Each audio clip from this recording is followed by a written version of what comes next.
Boa tarde, pessoal. Eu me chamo Arthur Ortemblad, sou professor de oboé da UFPE e resolvi fazer esse vídeo para vocês para a gente poder discutir um pouquinho sobre a música de câmara brasileira, especificamente com obras escritas para o meu instrumento, que é o oboé. A música de câmara no Brasil começou a ser escrita já no século XIX, mas principalmente no fim do século XIX é que começa a aumentar essas peças, mas inicialmente eram peças com cordas, piano, né?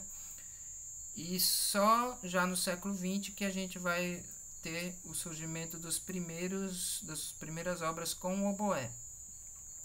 E principalmente a gente deve realmente muitas peças iniciais ao Villa-Lobos, foi a grande figura da nossa música, né, no começo do século XX, e também da nossa música de câmara para sopros.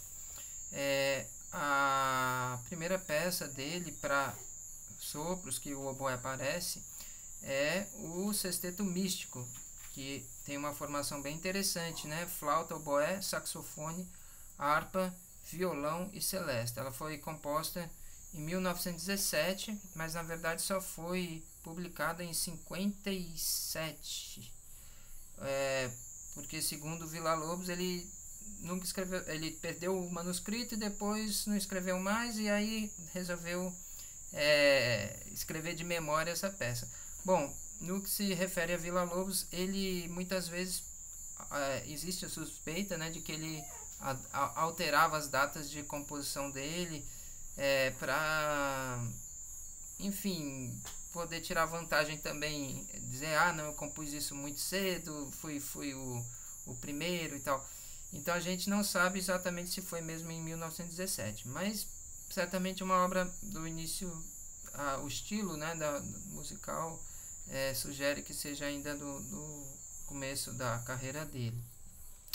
Uma coisa que eu gostaria de falar, antes da gente continuar falando do Sexteto Místico, é a necessidade, né, de nós, sendo brasileiros, tocarmos música brasileira, principalmente as que não são tocadas, porque se não tocarmos, quem vai tocar? E quanto mais a gente puder tocar e gravar peças de diferentes formações, às vezes criar oportunidades para que essas peças sejam tocadas, por exemplo, em festivais, juntar com grupos, aproveitar que existem outros instrumentistas de vários instrumentos diferentes para criar, às vezes, esses grupos que no dia a dia são difíceis da gente conseguir juntar. O próprio Villa-Lobos escreveu peças que quase nunca são tocadas aqui, né? Como mesmo esse Sexteto Místico é pouco tocado, o Noneto muito pouco, o Choro 7 também, porque é difícil juntar todas essas pessoas para tocarem. Mas a gente deve fazer esse esforço, gravar, para que novas gerações de músicos possam conhecer essas peças. Bom, antes de eu falar também do sexteto, eu queria só mostrar aqui nesse gráfico que vocês estão vendo, vocês já devem ter, na verdade, visto, né? Como é que está distribuída o quantitativo de obras para oboé. A gente tem uma grande parte, quintetos, né? E uma grande parte duos, que daí no caso seriam principalmente duos de oboé e piano, que é o mais comum. Aqui são os quintetos e aqui são os duos. Também tem bastante peças solo, né? Essas aqui. Eita, que eu fiz com gráfico. E aí tem trios, né? Obras com canto, enfim. Mas assim, se vocês forem ver, metade do repertório mais ou menos é quinteto e duos, né? Principalmente oboé e piano. Mas é um bocado de obra, né? Na verdade não é pouca coisa não. Pensando também concertos, a gente tem muito concerto escrito para oboé, às vezes concertos duplos, oboé e outros instrumentos também, né? Aqui se a gente se debruçar só nas obras de câmara, a gente vai ver que metade das obras são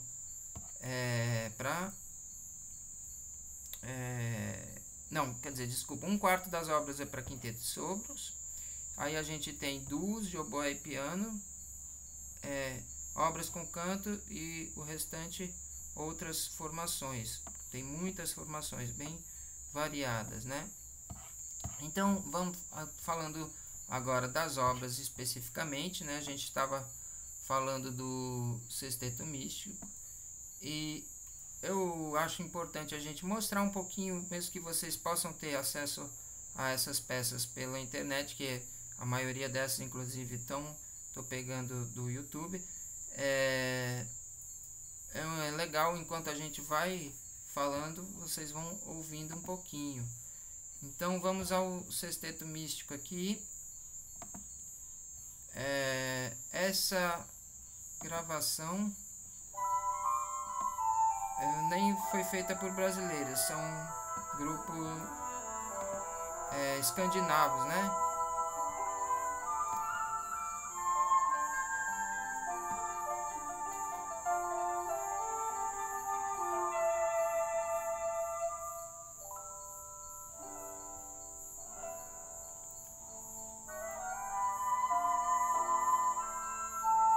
Então vocês podem reparar, primeiro o título interessante, né? Sexteto Místico, e a sonoridade já sugere algo meio místico mesmo, né? Flauta, oboé, saxofone, harpa, violão e celesta.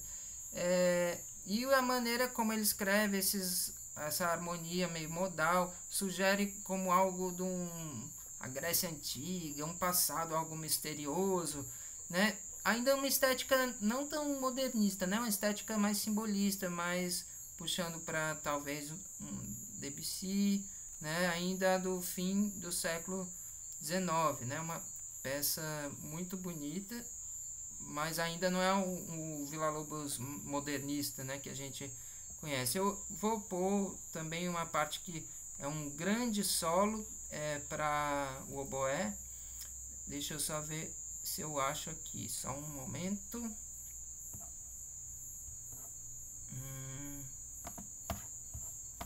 Pronto, achei. O Villa-Lobos tem uma escrita para oboé, solos muito líricos e longos. Ele tem também uma suíte orquestral que tem um solo maravilhoso de oboé. E aqui é um dos solos muito bonitos e longos.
Então, isso aqui é um solo, né? Quem já tocou Vida de Herói, ou conhece Vida de Herói, de Richard Strauss, vai lembrar do solo de corno inglês, que é um solo lindíssimo também, gigante, que eu acho que Villa-Lobos se inspirou, pegou no ar esse solo de... Depois confiram Vida de Herói, de Strauss, vejam esse solo. Bom, agora eu vou falar da outra peça dele, que é uma peça realmente um grande marco na carreira, na linguagem, na escrita da música brasileira, que é o trio. O trio é de 1921, mas como a gente estava dizendo, né, a gente nunca sabe, porque pela linguagem pode ser que ele seja já da época que Villa-Lobos estava na França, porque quando Villa-Lobos chegou à França, ele teve assim uma recepção favorável e tudo, mas também teve críticas. Porque por mais que a música dele já fosse assim uma linguagem assim bem avançada para a época, né, era no estilo do sexteto místico.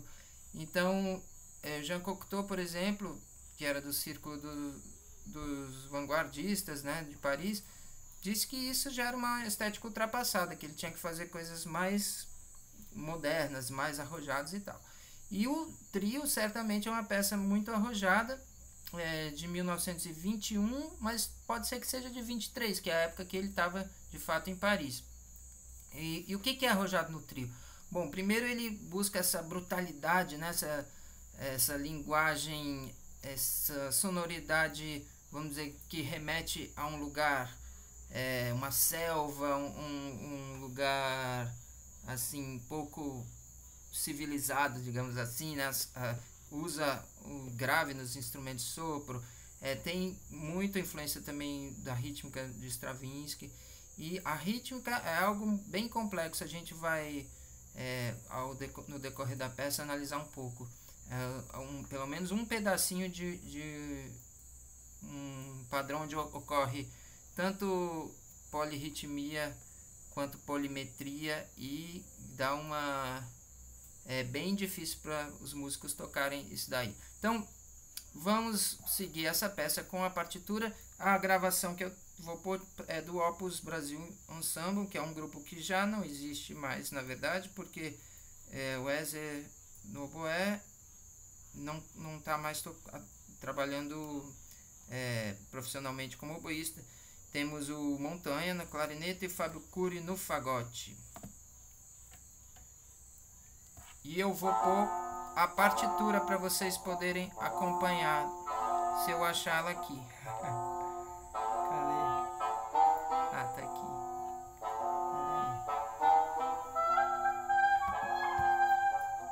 Opa.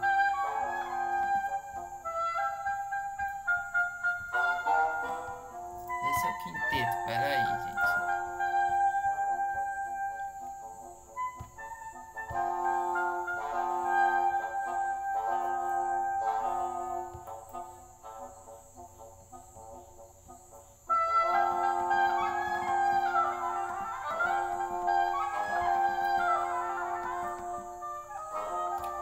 Então vocês veem uma escrita assim bem já livre, né? Pouco convencional, com muita mudança de compasso, então um compasso em 5, né? Quinário. Essa sonoridade depois voltará no quinteto em forma de choros, esse mesmo tipo de escrita.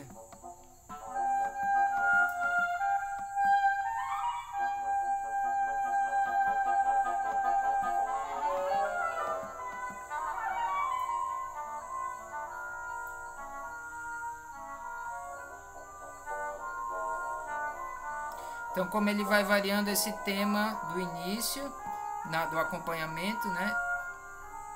E aí ele vai para uma próxima sessão. Vocês podem ver também que a forma da peça é muito livre. Ela vai indo fragmentada de certa forma, né? Com várias sessões que não se repetem.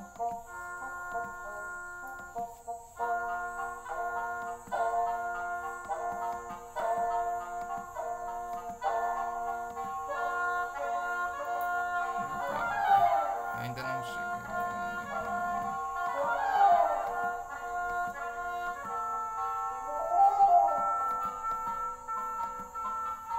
Aí a gente já sente a polirritmia, é muito interessante, né?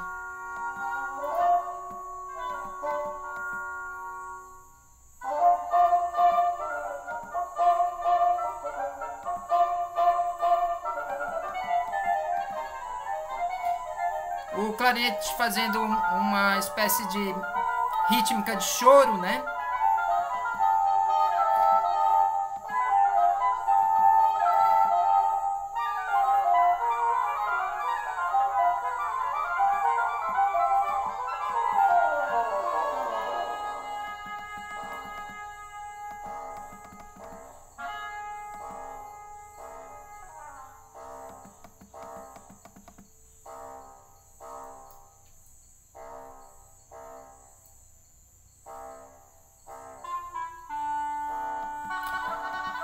essa ideia como se fossem pássaros, né? O oboé faz sempre,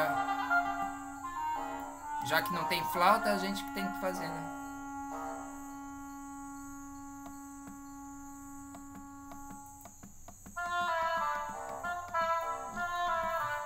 E aqui a gente vai entrar na parte ritmicamente mais complexa.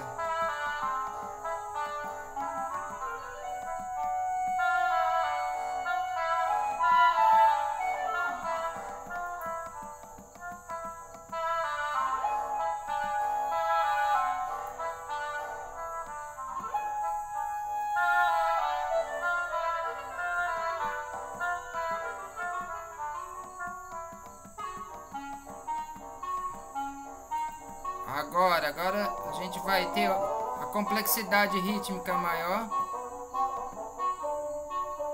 Essa parte aqui, a gente vai analisar um pouquinho essa parte, só essa parte, porque só essa parte já é um belo trabalho. Então vou parar um pouquinho a gravação.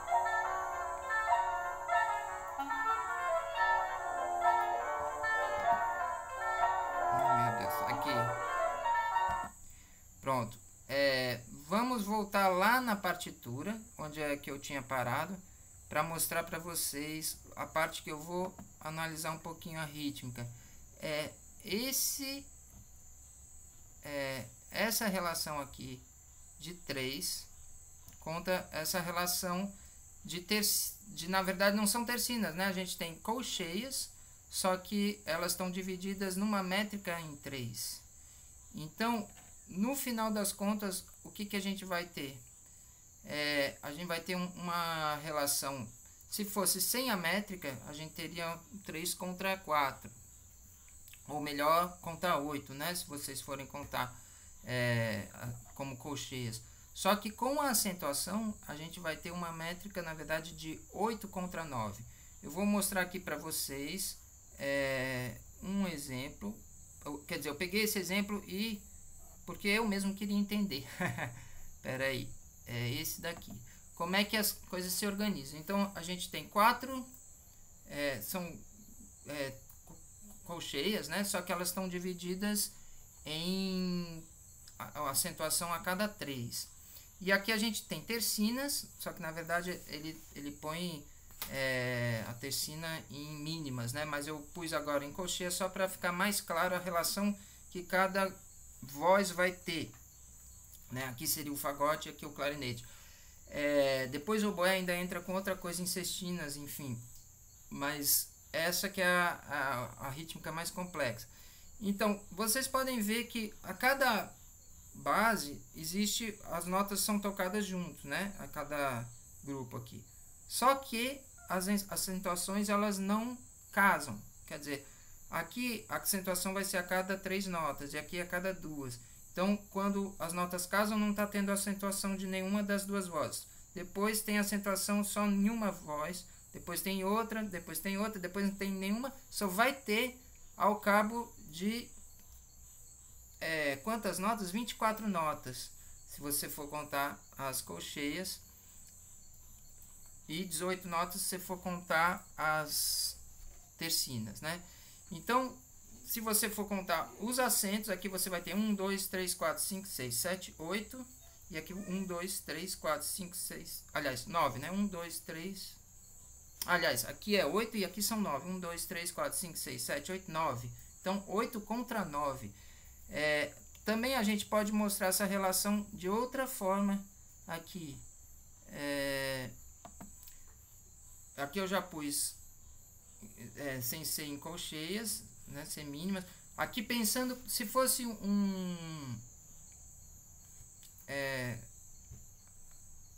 aqui se fosse só o valor real da nota, a gente teria o que? Semínimas pontuadas contra tercinas de semínimas, né? Olha só que loucura, né? Então, você vai jogar uma semínima pontuada contra uma tercina de semínima. Agora, vocês podem perguntar, mas por que aqui está a tercina de semínima e lá está a tercina de mínima? Porque, na verdade, aqui, para ficar mais fácil, eu pensei num compasso de 3, né? 3 por 4. 3 por 4, que aí você encaixa direitinho, né? Essa figura, pelo menos, da semínima pontuada. Só que Villa-Lobos ali põe num 2 por 2, ou seja, como um 4 por 4. Então, você acabaria tendo que escrever dessa forma, quer ver? Como aqui o exemplo 4. Então você está num 4x4 ou 2x2, não importa.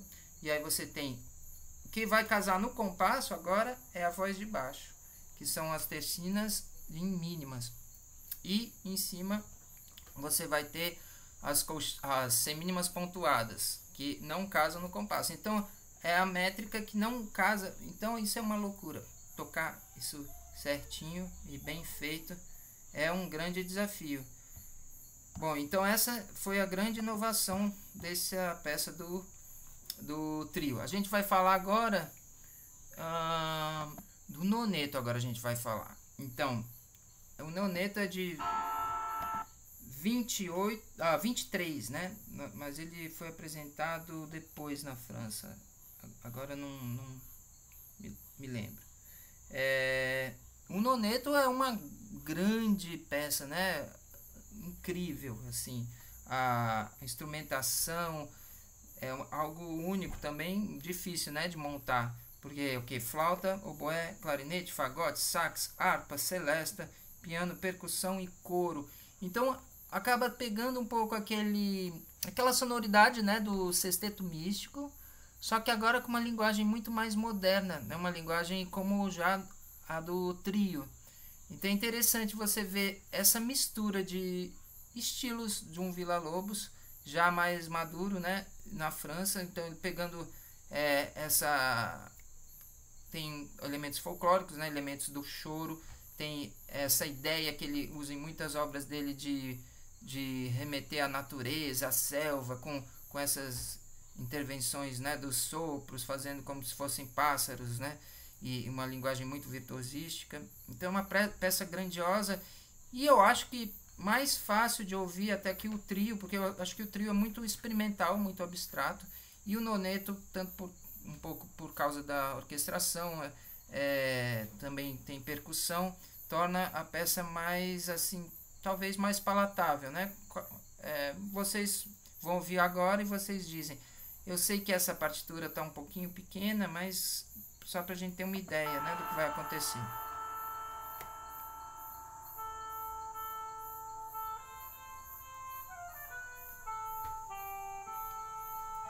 Começa com solo de sax, comentários da flauta, clarinete.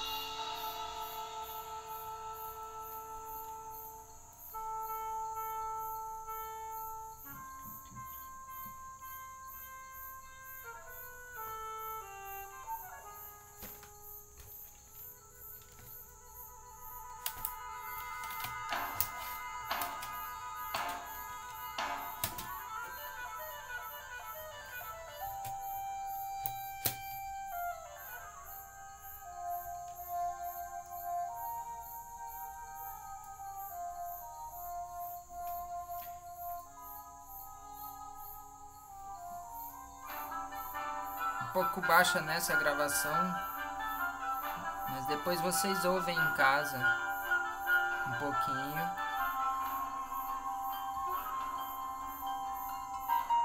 Ó, o piano, a harpa, a celesta dão essa cor bem diferente, né? Interessante.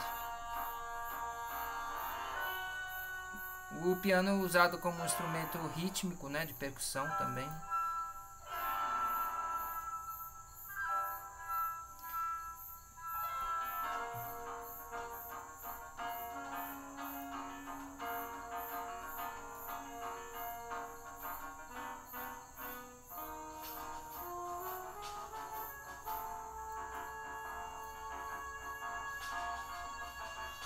Olha o solo de oboé.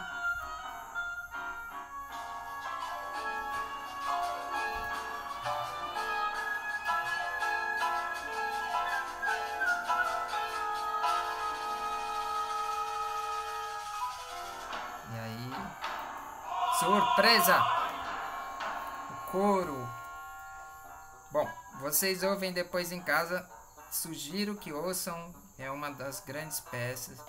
Sim, a década de 20, né, teve toda essa obra dos choros de Villa-Lobos, que era essa grande empreitada que ele teve de condensar assim, o choro nessa linguagem da música contemporânea da época, né? E ele realmente não faz concessões, ele cria assim um choro totalmente estilizado, né? Você não vai achar que vai ouvir um choro como né? É uma ideia de choro, é uma inspiração no choro, que foi um passo bem grande que ele deu em relação aos compositores da época, que a gente vai ouvir agora para vocês terem uma ideia o que estava sendo composto na época, sem desmerecer, porque são ótimos compositores também. Então, por exemplo, Lorenzo Fernandes, ele tem um choro um quinteto de sopros muito bonito, que é esse daqui, que vocês estão ouvindo agora, que eu vou mostrar, na verdade, o terceiro movimento mais para o fim, que ele já usa a ideia assim de temas folclóricos, né? Assim, já é um espírito nacionalista, inspirado no Alberto Nepomuceno. Vocês vão ouvir, vamos ver se vocês reconhecem que tema que ele vai citar aqui no finalzinho vamos pôr aqui para vocês ouvirem.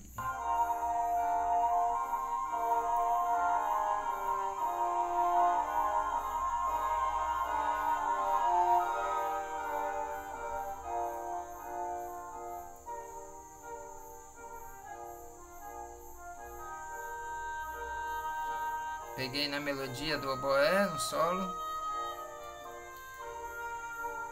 Ó, esse tema é bem popular, né? Eu, na verdade, não sei se existe essa melodia na música popular, mas remete à música popular. Mas eu quero que vocês prestem atenção no finalzinho.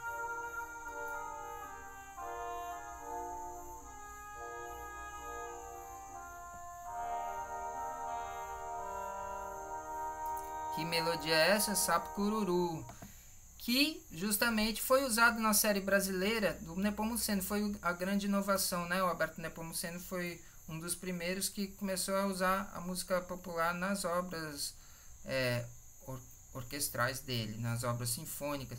Então, ele tem a série brasileira de 1891, que foi estreada em 1897 e que tem o famoso batuque que usa reco-reco, e que na época, assim, era uma coisa meio mal vista, né? A música popular, né? Era música de negros, né? As pessoas eram muito racistas e muito preconceituosas. Então, até assim, você usar o violão para fazer um recital era caso de polícia, né? Porque violão era um instrumento de música popular, então estava associado à malandragem e tudo.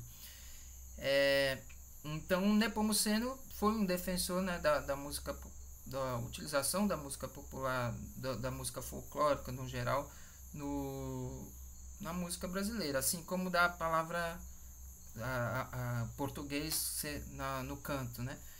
Enfim, então eu acho que também o Lorenzo Fernandes faz uma pequena homenagem, né, ao Nepomuceno, pegando um pedacinho do Sapo Cururu e pondo na peça dele também. Bom, vocês ouviram Nepomuceno, agora a gente vai ouvir um outro compositor que era mais novo que Villa-Lobos, inclusive, e que também seguiu o passo do nacionalismo, mas da forma mais no seu próprio estilo, né? Que é o Camargo Guarnieri. Só que eu vou ter que mudar o CD, então vocês me dão um minutinho aqui para mudar. Então essa gravação que a gente ouviu do Villa-Lobos, aliás, do Villa-Lobos não, do Lorenzo Fernandes, foi tocada pelo Quinteto Villa-Lobos, e a próxima do Camargo Guarnieri também. São CDs duplos aqui, muito bons, que é um pouco das peças, assim, um apanhado das peças importantes compostas para Quinteto de Sopro, da música brasileira, né? Graças ao Quinteto Villa-Lobos a gente tem muita coisa de quinteto brasileiro gravado. Agora a gente precisa gravar as outras formações também. O choro do Guarnieri é de 1929, choro número 3. E ele fica no meio do caminho entre o Villa-Lobos e o Lourenço Fernandes, ou seja, ele é arrojado, né, como Villa-Lobos na linguagem harmônica, instrumental, mas talvez na forma ele siga já um padrão mais quadradinho, né, um ABA, que fica mais claro o choro na peça dele, vocês vão ouvir. Inclusive as melodias, não tem tanta divagação, tanta mistura, tanta maluquice, tanta inovação quanto Villa-Lobos. Então vamos ouvir um pouquinho do choro de Guarnieri para quinteto de sopros.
Então, ele segue já uma linha mais previsível, né? Digamos assim. Vamos pôr na parte lenta para vocês ouvirem um pouquinho.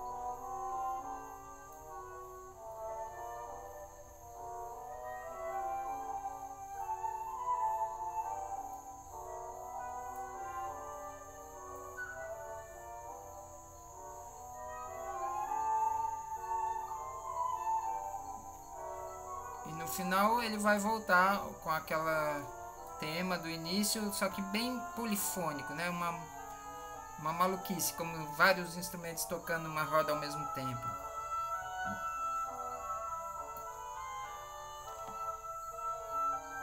Bom, vamos seguir para outro compositor que é pouco conhecido, tocado, mas foi um cara muito importante para promoção também da música brasileira. Ele chama-se Luciano Gallet e foi um pesquisador do folclore. Ele teve atuação como diretor da escola de música, né, no Rio de Janeiro, e ele escreveu na última, acho que foi o último ano de vida dele, 1929, a suíte sobre temas negros para flauta, oboé, clarinete, fagote e piano. E a gente tem uma gravação dessa peça com o quinteto experimental da UFRJ, se não me engano, acho que é isso.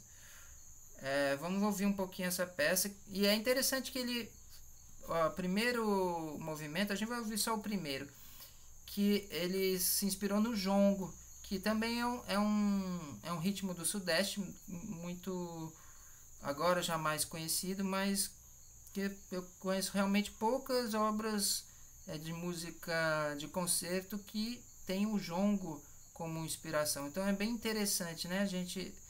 Essa peça também é muito bonita.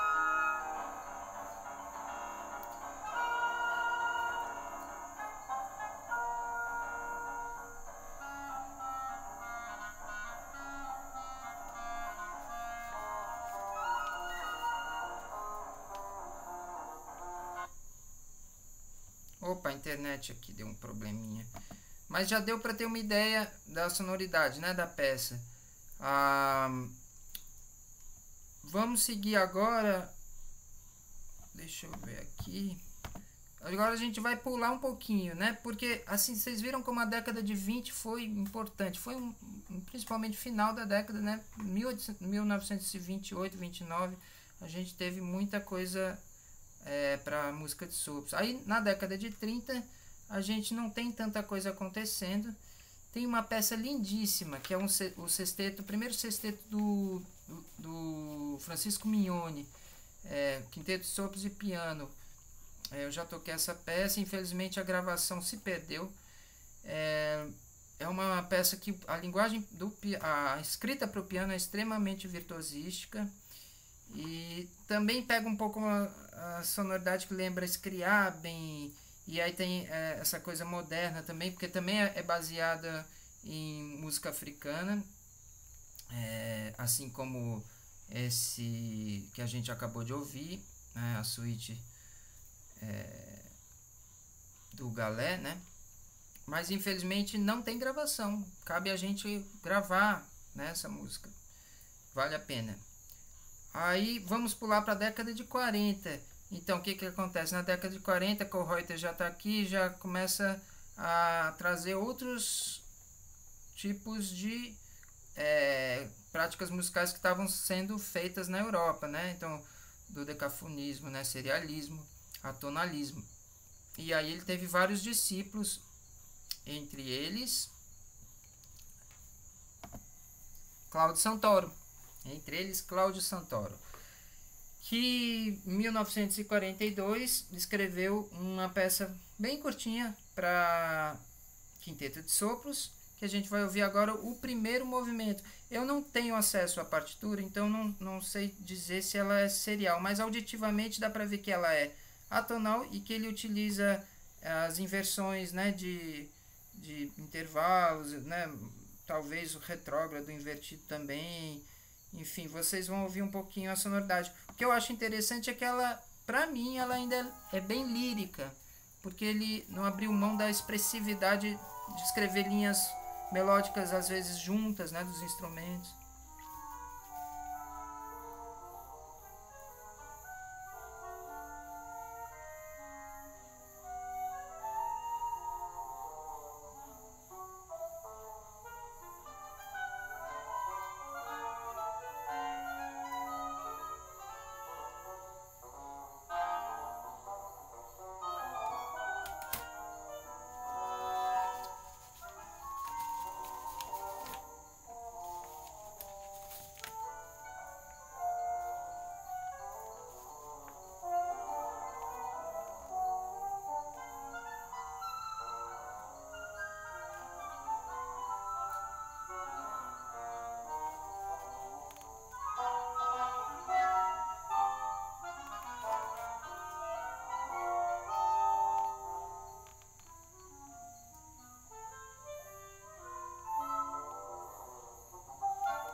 Esse foi o primeiro movimento, executado pelo Quinteto Villa-Lobos. Também faz parte daquele CD duplo que eu mostrei para vocês.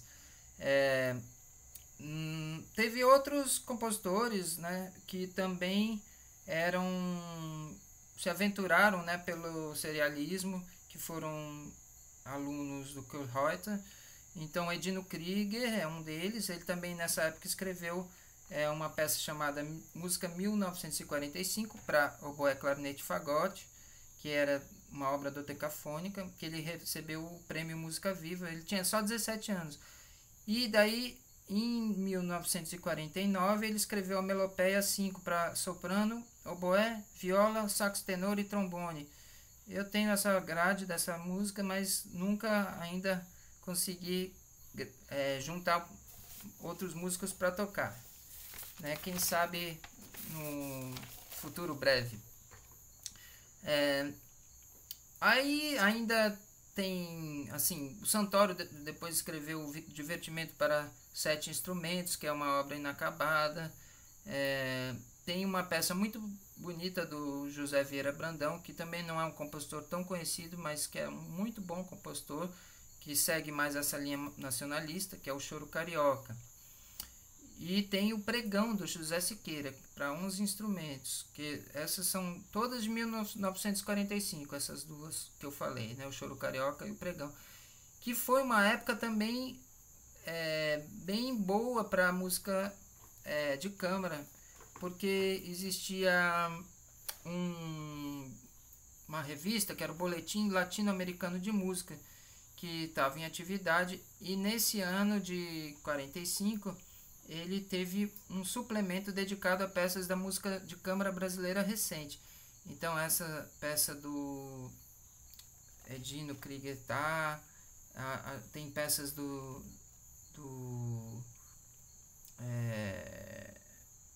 Cláudio Santoro também, enfim, foi uma época importante para música de câmara. Depois, na década de 50, a gente tem outros compositores surgindo.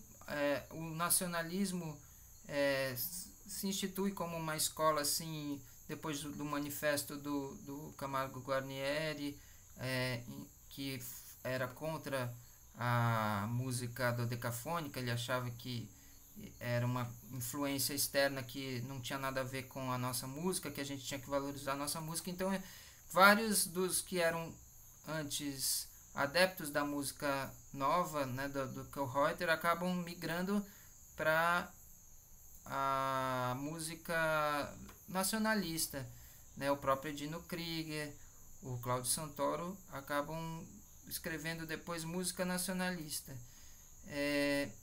Outros depois até fizeram o inverso, né? Depois que Mário de Andrade morreu, por exemplo, que Mário de Andrade era um grande defensor da música nacionalista, o Francisco Mignone resolveu fazer também, experimentar escrevendo em linguagem de 12 tons. Ele tem várias peças da década de 60 que são atonais. É interessante, né? Perceber que só depois que os compositores se sentiram realmente livres para escrever na linguagem que eles quisessem, e tonalismo ou atonalismo, mas levou um tempo em que existia uma certa tensão entre essas duas estéticas, né? A gente vai então agora ouvir um pouco dos compositores nacionalistas. A gente vai ouvir Oswaldo Lacerda, que foi um importante compositor dessa estética. Mas antes de pôr o Lacerda, por que a gente não ouve um pouquinho também da sonatina, né, do Cláudio Santoro? Ele também escreveu a sonatina para oboé, se não me engano, também em 1945. Que é uma peça bonita e está sendo executada pelo Junielson no oboé, Junielson Nascimento, e no piano, deixa eu ver aqui no piano, Lucas Bojiquian no piano.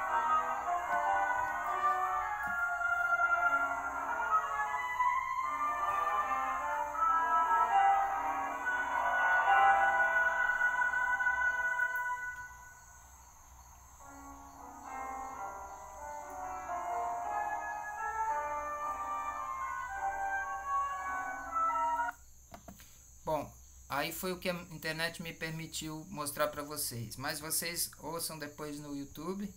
E bravo Junielson pela iniciativa, bravo Ravi também, de gravar e disponibilizar essa música para que outras pessoas possam conhecer. Então vamos agora ao Lacerda.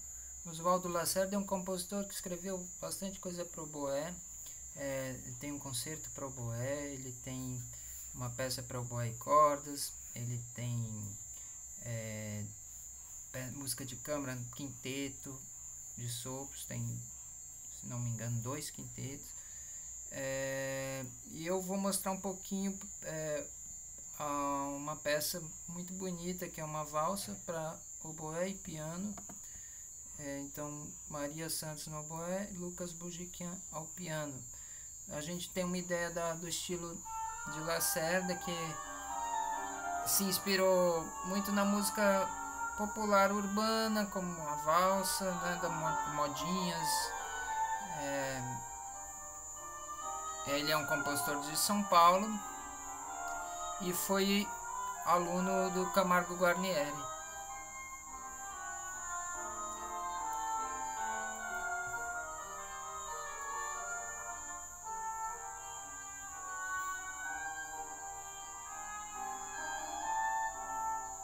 E ele tem aboio, a toada também para oboé e piano. Aí tem o improviso para oboé solo. E tem variações sobre o Carneirinho Carneirão, que é uma peça também para oboé e piano. Ele também escreveu bastante para flauta, né? Enfim, é um compositor que vale a pena ser tocado também. Agora vamos seguir para o José Siqueira, um paraibano que viveu no Rio. Ele escreveu várias invenções. Tem para oboé, clarinete, fagote, tem para quarteto de sopros, tem para oboé, clarinete, flauta. Tem duos de oboé que são muito interessantes, muito bonitos. Ele usa uma linguagem assim bem... Ele tem também os estudos para oboé e piano. É uma linguagem interessante. Ele cria um sistema chamado trimodal, né, que é um sistema modal muito baseado em intervalos de quartas. E ele gosta de escrever muito contrapontisticamente, fazer cânones, né? Isso torna às vezes a música bem intrincada, porque não são intervalos muito consonantes, né? Muitas vezes, então cria uma sonoridade às vezes bem ríspida. Então vamos ouvir com o trio Demerara, Juste, Bertão.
Esse foi o primeiro movimento.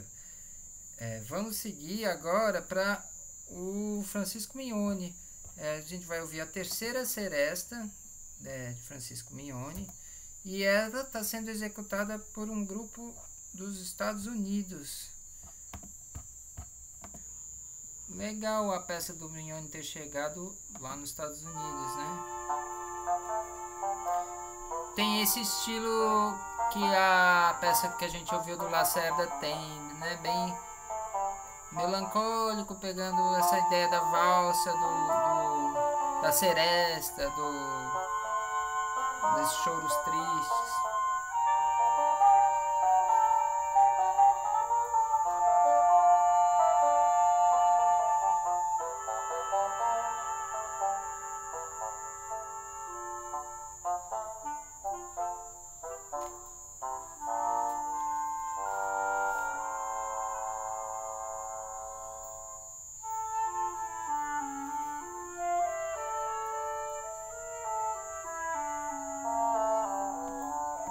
Já deu para vocês terem uma ideia, né?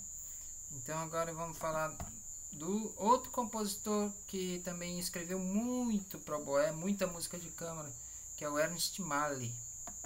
Vamos ouvir essa versão, essa execução do de oboé e fagote do Mali, com Nancy King no oboé e Benjamin Coelho ao fagote.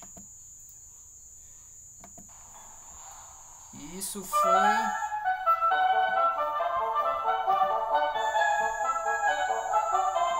capixaba, talvez.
Já deu para ter uma ideia, né, do estilo de Mali. É um compositor bem...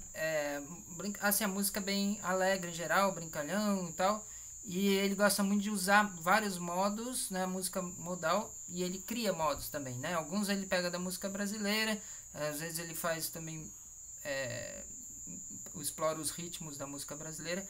Mas ele gosta muito do modo lídio, modo mixolídio. Mas ele também cria alguns modos e mistura nas peças dele. Ele tem toda uma filosofia envolvendo os modos, é interessante.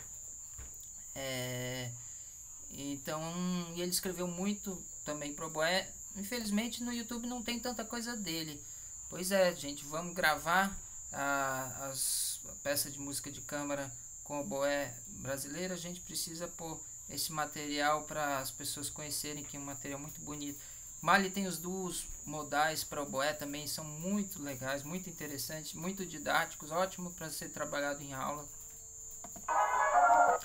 Enfim, já estamos chegando ao fim, porque fica cansativo, né, falar mais. Já são 52 minutos de vídeo. Então eu quero agora falar um pouquinho de música mais com um estilo mais, vamos dizer, de vanguarda, né, que eles chamaram na época, mais moderno, digamos assim. Eu ponho entre aspas porque isso é sempre questionável, né, o que é moderno numa época, depois não é mais. Enfim, mas para a gente ter uma ideia de estilos diferentes, eu vou pôr uma peça que também é interessante porque tem canto, que é do Marlos Nobre, compositor pernambucano que ainda está vivo. Hoje em dia é regente da Sinfônica de Recife, né? E a gente vai ouvir o Crim Macrim Crim, que são com letra dos cantos dos índios Craó. E também é uma formação interessante. Aliás, é dos índios Chucuru. E foi composta em 1964 e para a formação de flauta, o flautim, né? Usa os dois, oboé, trompa, piano e soprano. Ele pega esse espírito, né, do Vila Lobos, selvagem, misterioso. Não sei se vão poder ouvir, só que é mais ainda experimental.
Depois vocês ouvem a peça toda, muito interessante. E eu agora me lembrei que eu tinha esquecido de falar do Quinteto em Forma de Choros.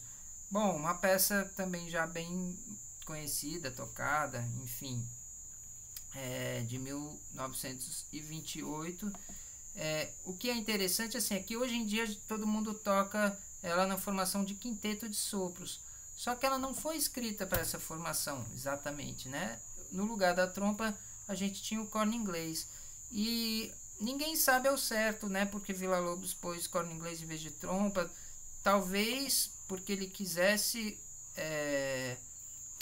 né, ele escreve muito coisa muito virtuosística, né? Que na trompa realmente é difícil fazer. Mas eu acho que também não é só isso. Eu acho que a sonoridade, em alguns trechos, ele pensa o oboé junto com o corno inglês. Soa muito interessante a versão junto. Nós vamos ouvir do começo, que eu pus aqui. Tava sim. Então a gente vai ouvir um pouquinho do Quinteto em Forma de Choros com essa execução feita com o corno inglês como era originalmente. Porque só na década de 50 que Villa-Lobos resolveu fazer a versão para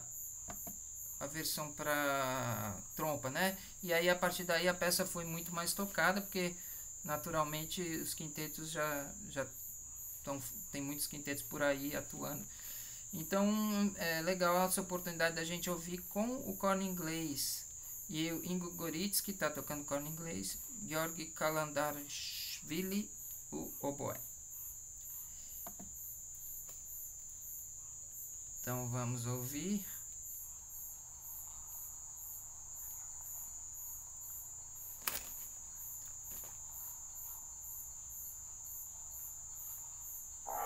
E eu tenho a partitura para vocês seguirem.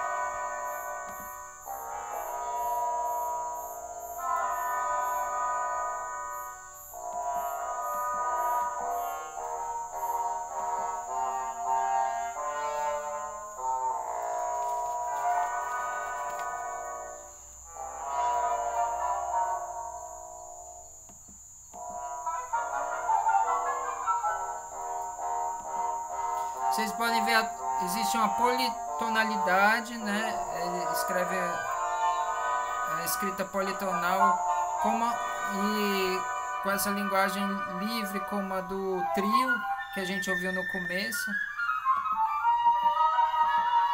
Muito virtuosístico.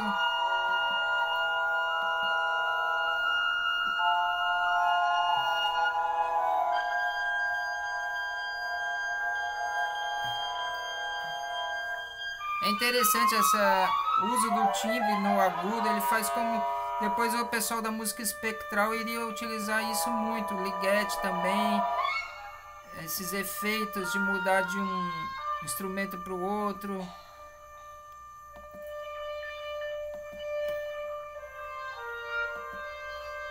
Ó, o ré que vai se passando de um instrumento para o outro, aí vai para flauta, fagote...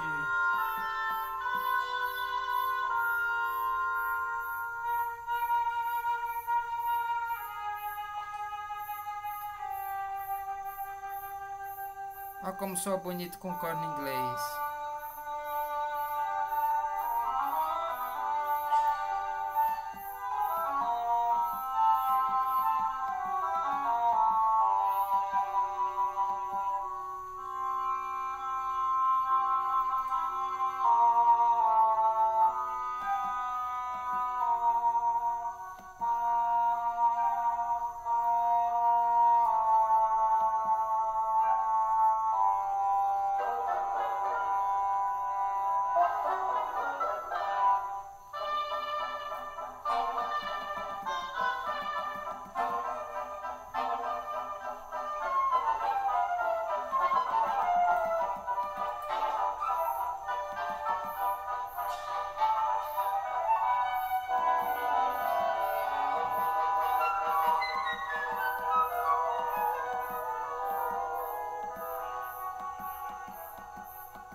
o mesmo tema que agora está sendo tocado no fagote, que a gente já ouviu.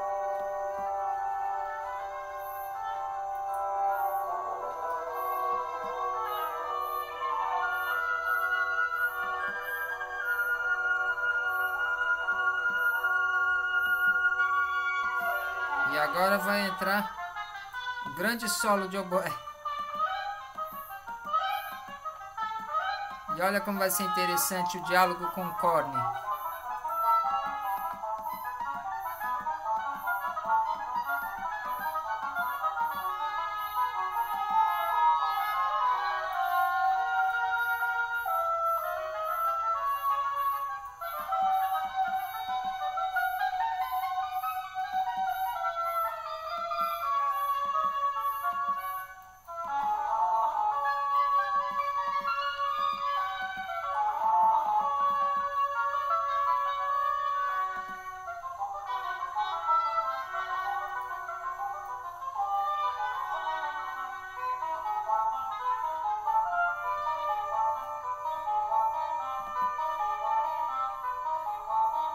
A gente vai ouvir até aí e eu vou passar para uma parte mais para frente,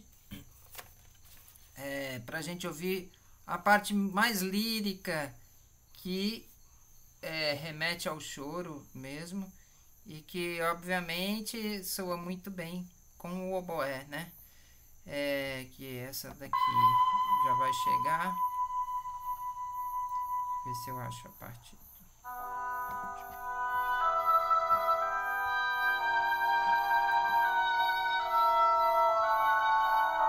Aqui.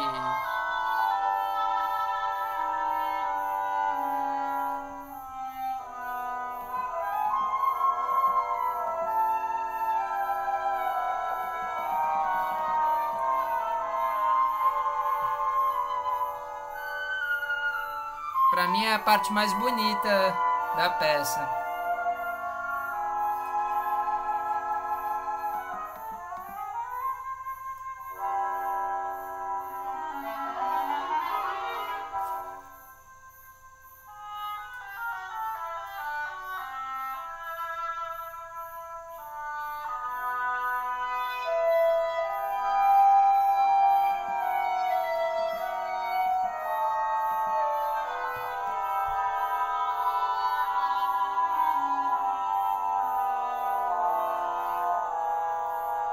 Enfim,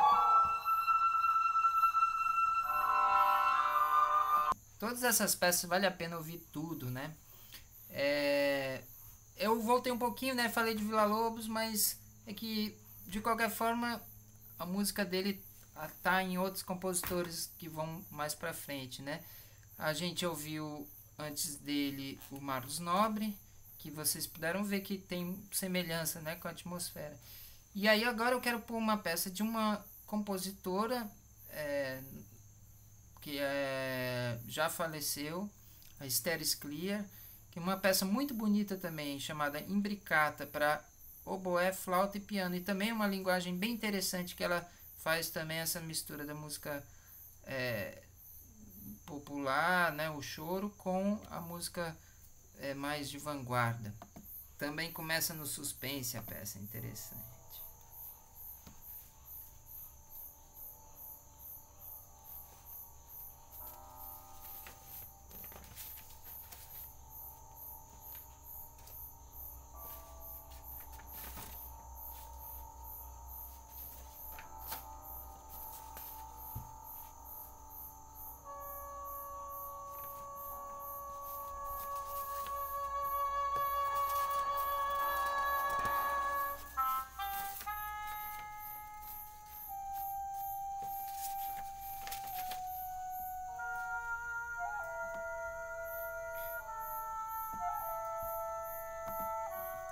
Sim, nessa execução, Eduardo Monteiro na flauta, Juste no oboé, José Botelho... Não. Porque é um CD com outras coisas. E Maria Tereza Madeira no piano.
depois vocês ouçam até o fim, que vale a pena.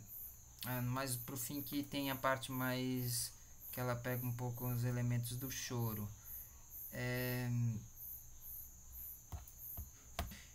Então, essa peça de Status Clear é de 1976. Aí a gente já tinha tido peça aleatória, já estávamos em outra época, né?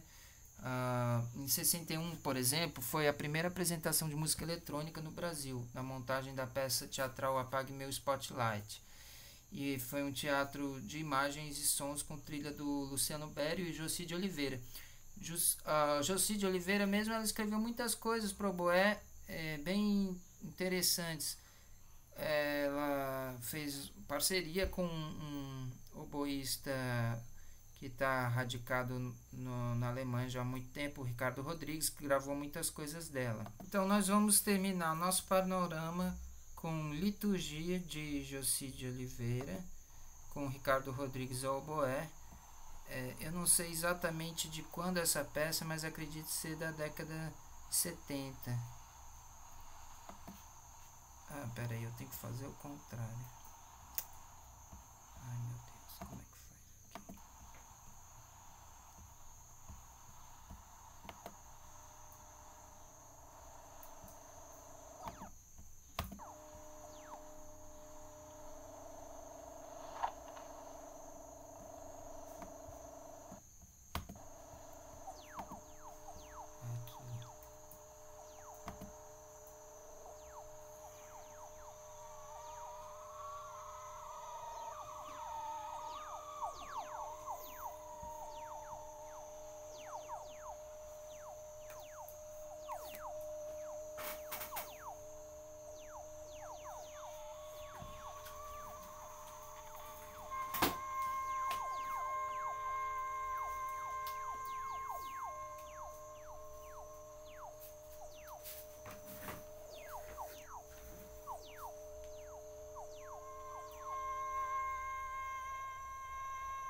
Então aí é o oboé performático. Muita coisa ainda tem para mostrar de música de câmara. Eu espero que isso tenha ajudado a despertar o interesse de vocês pelo repertório e buscar mais peças para ouvir, para tocar, para que a gente possa ampliar o que é conhecido e poder fazer com isso, ter novas ideias de novas peças, novas utilizações do oboé. E é isso. Até a próxima!